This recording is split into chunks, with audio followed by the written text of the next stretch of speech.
Hey everyone, Morgan here. So today I wanted to talk about some survival foods that you could potentially live on. You know, like if you had to pick just like a few foods to just live on forever, is there such a thing?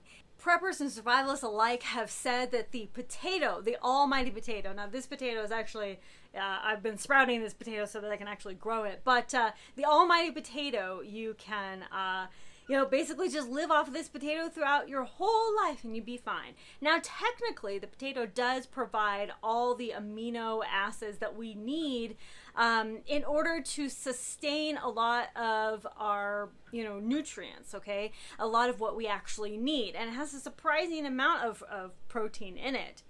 Research has shown that eating just 5 of these white potatoes a day would keep you alive, technically. However, even with eating these 5 potatoes a day, you would still be missing out on a lot of vitamins, very important vitamins and minerals. So then they suggest, well, you should add in some sweet potatoes in there, and then that would give you the extra vitamin minerals that you need. But unless you ate, I'm looking at my notes, but unless you ate 34 sweet potatoes a day, or you ate it says 84 white potatoes a day, you would still, you would have to eat that much to get enough protein. Potatoes, I think, are kind of like rabbits. A lot of people think that they can survive on just rabbits alone, but they can't for a couple reasons, and I'll explain why, but mainly they don't have enough fat. Humans, our nutrient intake, we need fat. Rabbits do not contain the amount of fat, and spuds, unfortunately, don't contain the amount of fat that we need. There was actually an explorer in Canada who wrote about a phenomenon that was called the rabbit starvation. And basically, what would happen is if they ate the rabbit exclusively for a week, and it's very lean meat, rabbit's very lean meat, they developed diarrhea, headaches, vague discomfort. I mean, it was actually more detrimental for them to make that as their diet than it was to just sprinkle it in every once in a while, right? To avoid death from malnutrition, specifically from the lack of fat, the rabbit starvation sufferers had to consume some sort of fat.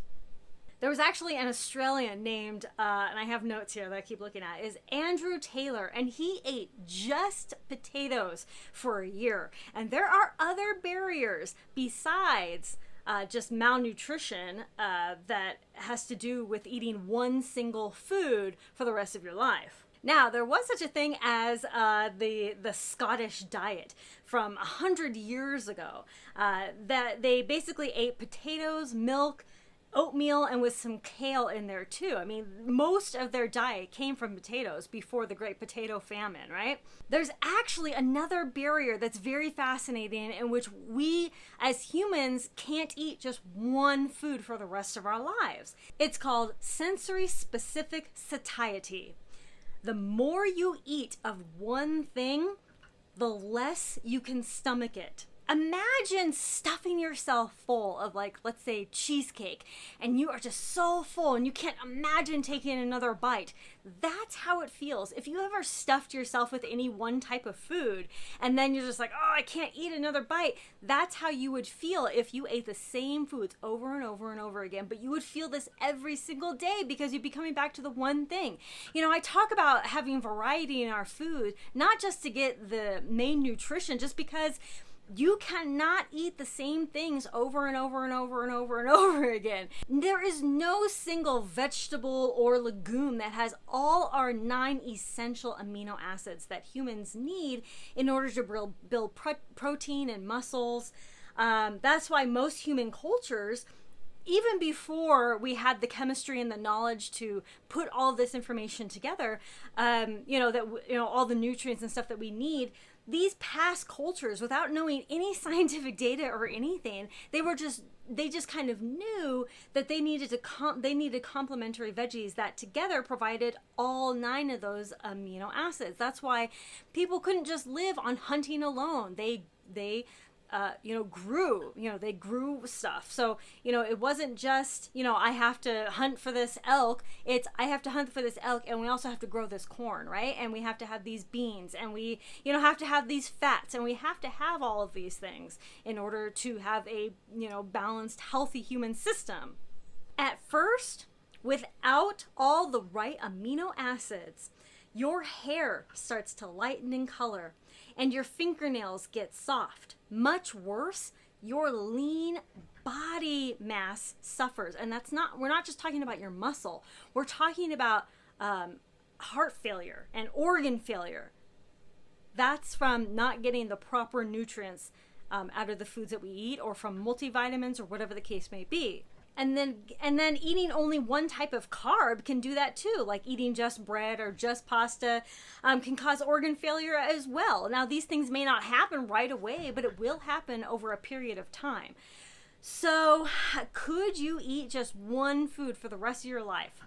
No. In saying all that, we need to think about our food storage and the type of foods that we plan on eating or foraging for or hunting for. We need that good supplementation of fats, of meats, of carbs. We need all these things of a good balanced diet. We need all those 9 essential amino acids in order to function properly. If you don't get these things, after a while, your organs literally start to fail. So potatoes, yes, amazing survival food. Absolutely grow potatoes. It has a lot of our amino acids. It helps build that protein and your muscles and everything. But it is not the only thing that we can live on. We can supplement it. We need the fats, and we need additional proteins, and we need those additional nutrients that the potato leaves out. So, you could do potato, kale, fish, you could do milk. Any type of dairy really is going to be really important. There are some vegetables that have fats in it, like they say that, avocados are like that superfood. They do have some fats in it. So, you just need that mix. So if you want to narrow down your selection of just like a few, like top 5 or something, and then after that, you would supplement with any other type of protein and fats that you need. And I'm going to talk later about how you can store certain fats. A lot of fats don't last, super long term, but we can also make a lot of our fats as well through various ways, and get fats through other ways. So I'm going to talk about that in a future video, but I'd love to hear your thoughts on this. It was fascinating when I did my research, and I had to quote some of the things that I was reading. Thank you all so much for watching Conquer Tomorrow by Preparing Today. Keep that food storage nice and varied. I'll talk to you later. Bye.